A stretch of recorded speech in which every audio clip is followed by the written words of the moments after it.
nombreuses femmes au foyer vivent un véritable calvaire partagé entre tâches ménagères épuisantes et la prise en charge constante des enfants et des proches. C'est le cas de cette femme d'une quarantaine d'années qui nous confie avec émotion les difficultés de son quotidien. Maïmouna, je suis tellement fatiguée. Je me réveille tous les jours à 5 heures du matin. Je prépare les sauces que je suis en train de vendre. Être une femme au foyer, ce n'est pas facile. Puisque tu as des enfants qui vont à l'école, tu t'occupes de ton mari, tu t'occupes du ménage de la maison. En même temps, tes besoins, tu fais le petit commerce. C'est très difficile. Les femmes sont fatiguées dans la maison, surtout la femme au foyer. C'est très difficile. Femme au foyer, du lo xamantene dafa yomb parce que bo xolé yow da nga wara yewu suba tel bala dara di ki war nga balé war nga défar ndéki defar xalé yi sa jëkkër yooyu yëpp teg si tamit boo nekkee famille bu mag tamit sa tour nga war a aye yooyu yëpp tamit xam nga day doon loo xamante ne day difficile nga war a xëy tamit dem jaay marché ndax lan sa jëkkër du la jox lu mat boo waxee sax mu sànni la loxo ne la lool laa am jëlal lool donc yow boo jàppul si dara ci lan ngay jàpp doo am si dara loo jàpp. Souvent confrontée à un problème d'approvisionnement en eau, elle se lève chaque matin dès 5 heures pour partir à la recherche du précieux liquide. Ce rituel épuisant est nécessaire pour pouvoir faire la lessive et préparer le petit déjeuner de ses enfants afin qu'ils puissent partir à l'école. Mais si j'ai fini, salatul khayr minal nawm, je ne peux même pas prier.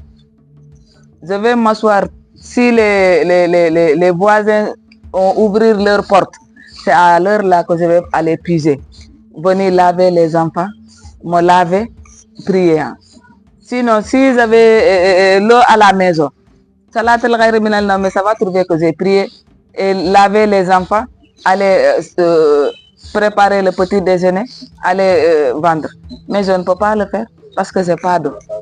Pour pouvoir accompagner les femmes, pour qu'elles puissent faire cela, il faut qu'on aide aux femmes qu'elles aient de l'eau dans la maison. Une femme qui assume seule toutes les tâches domestiques, n'ayant presque aucune activité génératrice de revenus, elle tente tant bien que mal de joindre les deux bouts en vendant du café, une fois les tâches ménagères accomplies. Notre mari n'a pas beaucoup de travail. Si tu n'as pas vendu, tu ne manges pas. Je demande aide pour nous financer. Parce que moi, j'ai fait mes études à Créteil. Je peux faire beaucoup de choses. Transformation, transformation fruits de légumes, je peux le faire. Transformation jus, je peux le faire. N'importe quel jus, je peux le faire.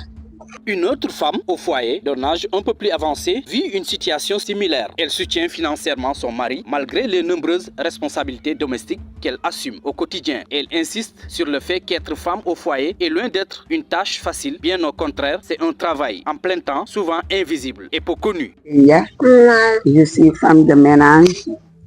Vraiment, moi là où je suis, j'ai des problèmes à la maison car je n'ai pas quelqu'un qui va me aider. J'ai qu'un seul gosse, j'ai qu'un seul fils. Partout c'est lui seul. Donc c'est difficile. Moi tout le temps je suis en brousse pour chercher des choses pour vendre, pour revendre, pour avoir quelque chose, pour faire renforcer mon mari, pour le faire aider. Contrairement à notre première interlocutrice, elle n'a aucune activité génératrice de revenus. Elle se débrouille seule comme elle peut avec les moyens du bord et exprime clairement son désir d'autonomie économique. Facile, c'est pas du tout facile. C'est pas du tout facile. C'est difficile pour nous. On n'a rien à vendre, on n'a pas d'aide. Nous voulons qu'on nous aide des financements pour chacune travaille pour elle.